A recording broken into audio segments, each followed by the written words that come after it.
Hi, I'm Coy Barefoot. Coming up, my conversation with Andy Block, the director of the Virginia Department of Juvenile Justice. Virginia is reinventing juvenile justice in America. We'll find out how and why you should care. We'll also talk with David Leblang of the University of Virginia, and he'll help us make sense of the migrant refugee crisis in Europe, as well as immigrants coming across the southern border of the United States.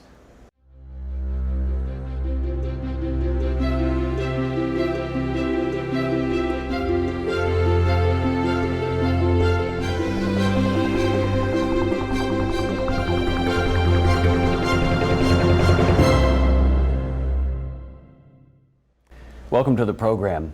Andy Block joins me. He is the director of the Virginia Department of Juvenile Justice. Andy, thank you for being here. Happy to be here. I'm glad you could make time. Virginia right now is having a conversation about completely overhauling this department that oversees juvenile justice. This is a historic moment in the history of justice in Virginia, and not that many people know what's going on. Take a moment, Andy, to share with us. When we say we're going to overhaul this whole system, what exactly are we talking about? And why is the rest of the country looking at Virginia right now and asking, what in the world is Virginia doing? This is big. So that's a great question. I hadn't thought about the historic significance of it, but I appreciate that view, and happy to be here to talk about it. So maybe before I talk exactly about what we're doing, it might be helpful to give a little background about where we are right now. Great, yeah, okay, absolutely. What's going on now? So the Virginia Department of Juvenile Justice, just for those who don't know, runs the whole juvenile justice system in Virginia. We run all the local probation offices, and we run the juvenile correctional centers, which are the equivalent of adult prison, so that if young people need to be confined, we're in charge of that confinement. And we're talking about kids up to 18 or up to 15, or does it vary? So we have original jurisdiction over kids who get in trouble before their 18th birthday. Okay. But we can hold on to them until their 21st birthday, if that's what's necessary. So on any given day in Virginia, we have about 5,000 kids, give or take, under some kind of supervision. Most of them are in the community. About 400 of the 5,000 are in our juvenile correctional centers or some other secure placement. And the department for years has, because of budget cuts and that sort of thing, lost a lot of the tools and services we used to have to serve kids better in their communities or closer to home, and have a more individualized response to those people, those young people who got in a lot of trouble. Because of budget cuts and that sort of thing, all we have left outside of probation in terms of what we operate is two very large old juvenile correctional centers at Beaumont and Bon Air. They each hold or have up to about 275 beds. As of this morning, there were only 340 kids occupying those 550 beds. But part of what we're talking about is looking at those facilities, which have been around for a long time, and figuring out, are they giving us what we want? Or are they giving us what we need in terms of public safety, in terms of rehabilitation and recidivism? And the answer to that question is no, which is why really we're pursuing no, right? Really no. Like no in big letters with an exclamation point. Something's not working. It's just a model that the rest of the country has abandoned, and that we've become more dependent on because of budget cuts and closures and things like that. And it has nothing to do with the quality of folks who work in those facilities. They're some of the hardest working people in state government. The working conditions are hard, the hours are hard, and obviously the kids who are there aren't very happy to be there. And we're trying to do more than just lock them up. We're trying to change their life's trajectory. So it has nothing to do with the people. It's just a tool. As a system. It's not very effective. And so correct me if I'm wrong, but Virginia has one of the highest recidivism rates. You know, big SAT word, but it basically means a kid who gets in trouble at 14 keeps getting in trouble, even though they've been through this system of supposed rehabilitation. Exactly. And so to put it kind of in numerical terms, those two facilities eat up about 40% of our overall budget. We have less than 10% of the kids that we supervise on any given day in those facilities. But it's almost half your budget for 10% of... For less than 10%. Yeah. Almost 80% of them get rearrested within 3 years of being released. Oh my gosh. And so as I started in April of 2014, but as I started to learn more about what we're doing, as we all started talking internally about what we were doing, clearly that's not a very satisfying return on investment. Something's not working, Andy. And it's hard to compare apples to apples in terms of looking at one state's recidivism rates versus another's, because everyone measures it differently and that sort of thing. But there have been efforts made to compare us to other states, and we don't stand up well in that comparison. So when I've had the chance to talk to the governor about our work, when I gave him those numbers, he has a business background.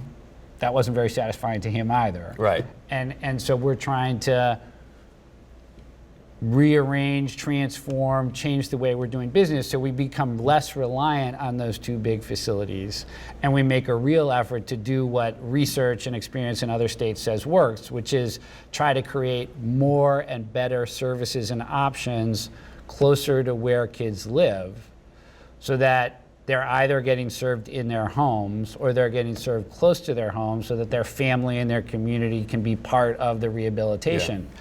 Part of the problem with the facilities is that they're both centered around Richmond. We get kids from Hampton Roads. We get a lot of kids from Hampton Roads, unfortunately. They're 2 or 3 hours away from home. We have kids who are with us 2 or 3 years who never see their family.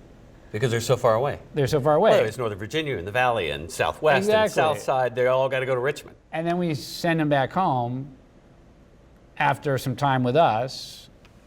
We haven't done a whole lot of work in the home during the time they're with us. Yeah. They haven't done work together during the time we're with us, and we expect something good to happen, and of course it doesn't. So what's the takeaways here then? We're talking about closing down these 2 huge facilities in Richmond and creating a suite of smaller facilities around the state that are closer to their homes where they can still stay in touch with their families. Right. So the specific proposals that the governor included in his budget are funding for 2 much smaller juvenile correctional centers, one that would be built in Hampton Roads and one that would be built in Central Virginia.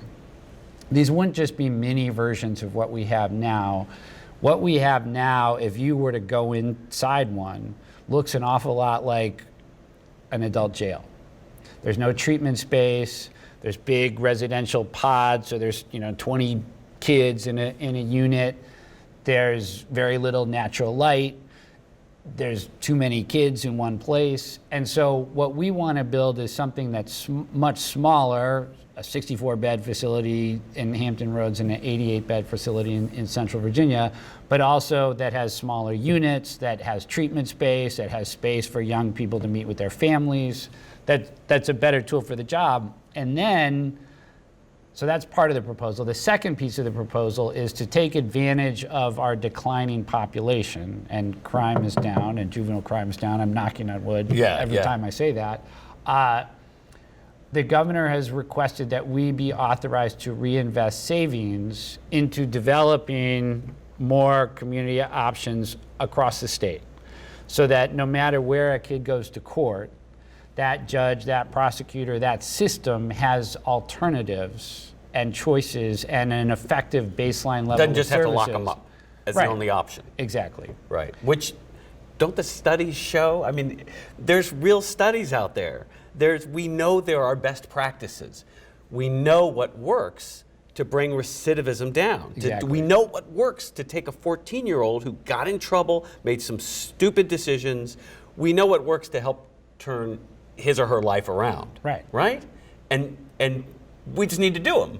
Exactly. And so the good news we need to do those, implement those best practices. Is that, in a day and age when obviously politics can be kind of polarized, there's pretty strong bipartisan agreement that what we're doing isn't working very well and that we need to do something else. Right, right.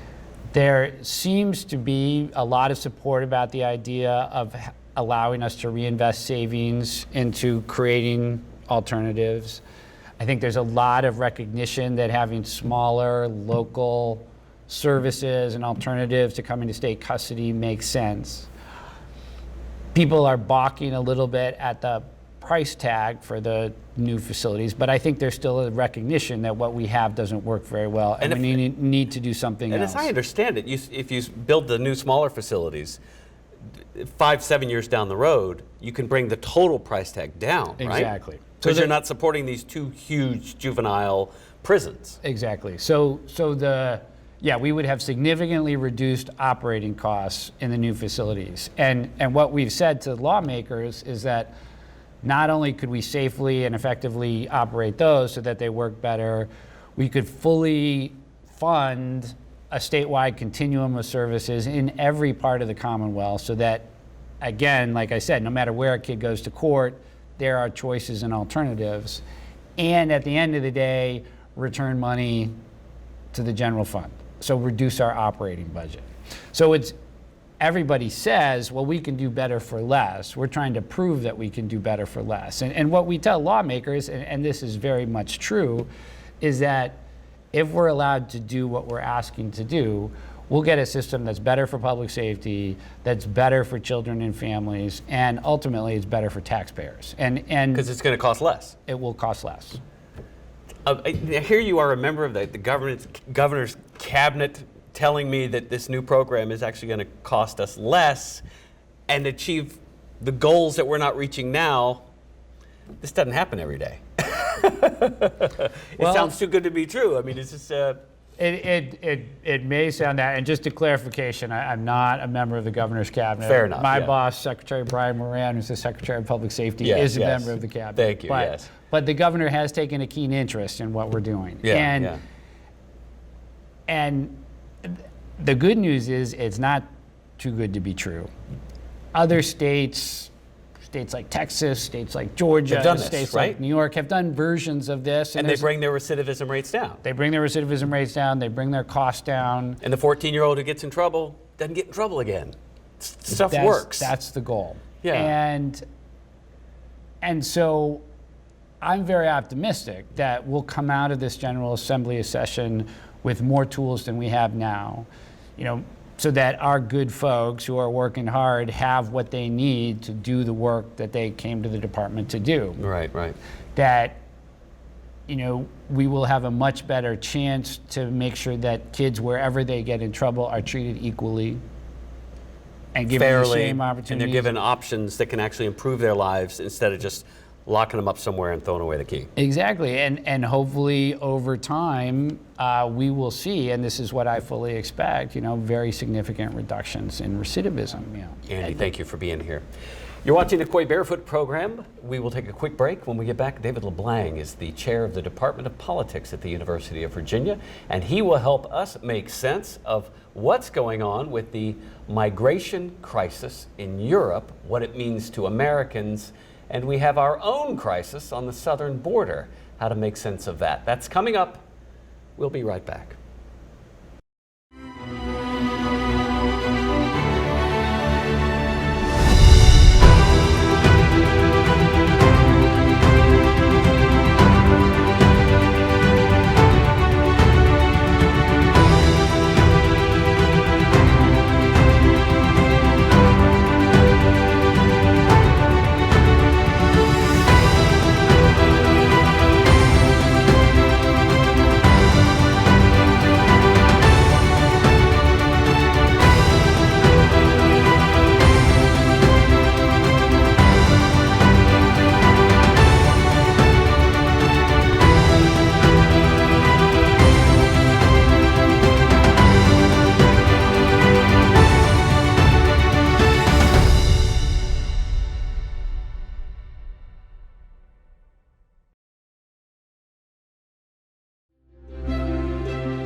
Welcome back. David Leblang joins me. He's at the University of Virginia, where he teaches in the Department of Politics at the Miller Center, and he's also at the Batten School of Leadership and Public Policy. David, thank you so much for being here. Thanks for having me, Coy. I want to ask you about immigration. We're going to talk about American politics in just a minute, but let's look at Europe first.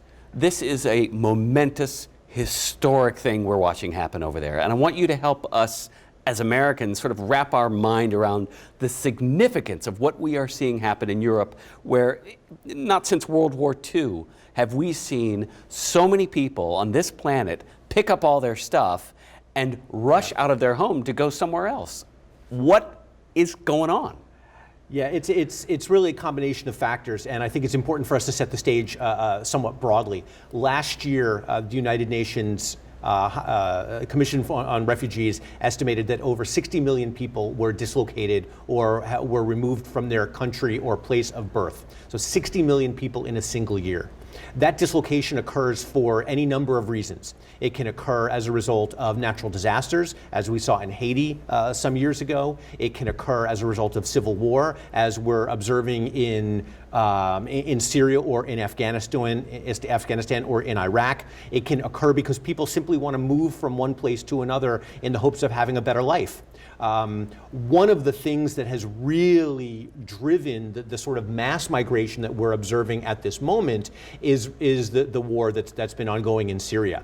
The estimates are that something like 10% of the Syrian population has been killed or injured as a result of the civil war. Oh my God. The numbers are something on the order of 10 million people have been dislocated from their homes in Syria. Just from one country alone? Just from one country alone, with over 2 million with over 2 million in Turkey, 1.2 million in Lebanon, a large number in Jordan and in other countries.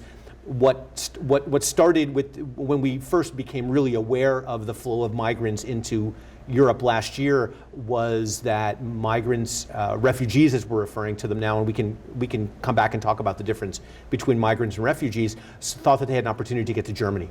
Right, and they wanted to get in. Germany said that they would accept up to 1 million refugees.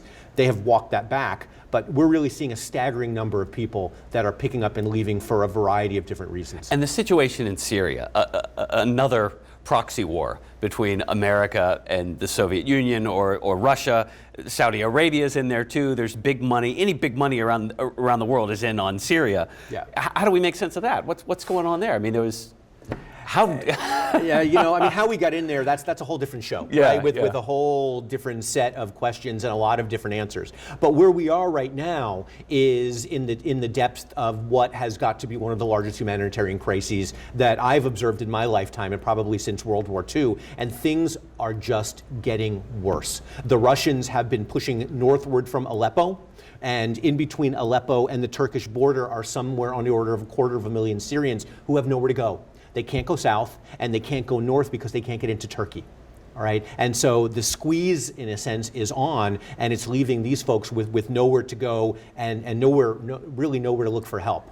So enter John Kerry, Secretary of State, who walks in and says, "Hey, can we just bring the planes back down, set your guns down, let's have a ceasefire, and figure out where we are." I mean, that's the immediate first step, I guess, is just stop bombing for now. Right. Well, that's the immediate first step in Syria. But the other things that are really staggering in terms of trying to understand and wrap your head around what's going on is NATO just deployed warships into the Aegean Sea. I think it was yesterday morning, in order to try and decrease or stem the flow of migrants who are leaving Turkey and are attempting to enter the European Union through Greece. Right, and you've seen, again, we've all seen the pictures of the migrants coming into, the refugees hitting the shores of Lesbos, and then from there trying to enter Greece and from Greece into the rest of the European Union. Yeah, I mean, these pictures are heartbreaking. They're heartbreaking, but you've deployed NATO. Right, and we've never seen that before, have we? Not ever. The only thing comparable in my memory is, and I think it was in either the late 80s or the early 90s, when the United States deployed the Coast Guard to guard the border of Florida because of the refugees that were coming across from the Dominican Republic and from Haiti and trying to set foot on American soil in Florida. And there we deployed the Coast Guard to interdict them so that they could be returned home before they got to U.S. soil. Which is a little different from NATO warships. That's correct. But it's still a warship, right? Yeah, It's still a warship interdicting and being involved in what can be thought of as a humanitarian mission. So what happens here? I mean, what's your crystal ball tell you? Where are we going with this? You say it's only getting worse. It's not. It's a situation that is not getting better. Every country in Europe is handling it in a very different way. There's not a European approach to this problem. And that's one of the things that's most staggering. And if we can rewind about a year, we were in the throes of the European financial crisis. Right? And the government of Germany, the European Commission, and the European Central Bank came together to try and figure out a way to save the euro. Right? They bailed out Greece 3 times. They bailed out Ireland, Portugal, Spain, and Cyprus. Okay? And that was seen as a heroic attempt to try and maintain the sanctity of the euro. Right? Fast forward from that January until June, and you have the refugee flows heading into Europe, and then towards the end of 2015, you have what looks to be like the beginnings of the breaking up of the Schengen zone, which is the zone of free mobility within the European Union. Right? You have Bulgaria, Croatia, Austria, Hungary, erecting border fences, barbed wire, in a sense, to try and keep people from moving freely from place to place. You have Sweden and Denmark, countries that have been welcoming to refugees, now requiring visas for entry and the surrender of individual goods. In order to... It's going in the opposite direction from what the whole European Union was intended to be. That's right, and it's happening on the throes of countries coming together and putting together a huge bailout, to bail out these countries. Yeah. Let me ask you this, just to change gears here. You mentioned a wall on a border. We certainly talk about that in this country as well, don't we? We sure do. What's your sense of our crisis, for lack of a better word, about migrants or refugees coming into America, and how that's manifesting itself in the political conversation that we're having this year with the race for the White House? Yeah, and again, I'd hate to call this, I'd hate to call what we're experiencing on the southern border of the United States today a crisis. Fair enough. Fair enough. Because it's just not. But the issue of migration, whether we're talking about legal migration or illegal migration, has been something that has stirred up the passions of the electorate for time immemorial.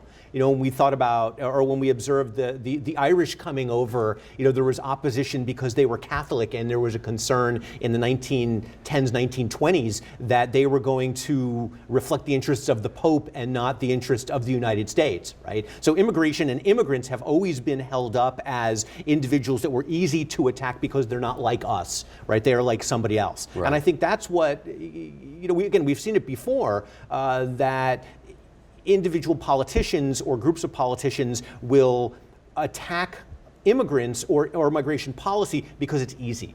All right, that it's something that will inflame and will incense individual interests. And again, I'm not saying that it's not an important political issue, but it's one of the political issues that gets talked about an awful lot during a political campaign. But then once we see a presidential administration, we rarely see any action. And it can be, and attacking those immigrants or the people who are different. Yeah. Can also be a ploy and a tool of a demagogue for as well. I mean, this is something that can really be abused to a scary extreme. Certainly.